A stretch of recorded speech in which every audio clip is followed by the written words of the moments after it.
Breaking news. Telangana में नए ration cards की इजराई। रेवंत रेड्डी काबीना का इजलास, 6 अहम तरीन फैसले। तेलंगाना काबीना ने आज मजीद अहम फैसले लिए हैं। इस इजलास में नए राशन कार्ड्स की इजराई और धरनी पोर्टल के मामले पर ऐसे फैसले लिए गए जिनका रियासत की आवाम को बेचैनी से इंतजार था। रेवंत रेड्डी काबीना ने धरनी पोर्टल का नाम तब्दील करके इसे भूमाता करने का फैसला किया।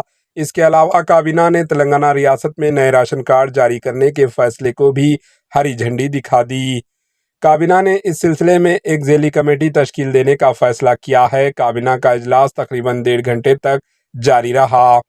चीफ मिनिस्टर रेवंत रेड्डी की ज़ेर सदारत मुनक़िदा काबीना की मीटिंग में दीगर अहम फैसले भी लिए गए। काबीना ने गौरावली प्रोजेक्ट के लिए 437 करोड़ रुपये मख्तस करने का भी फैसला किया। इसके अलावा जॉब कैलेंडर की भी मंजूरी दे दी गई।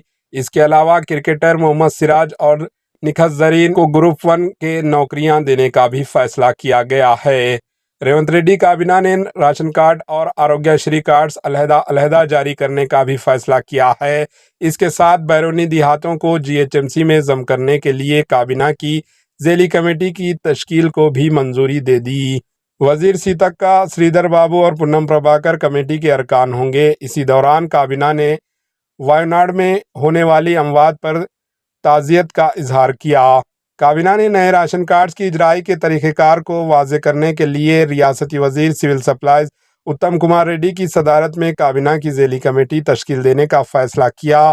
काबीना ने young India skill university bill की मंजूरी दे दी। Bureau report, HN news.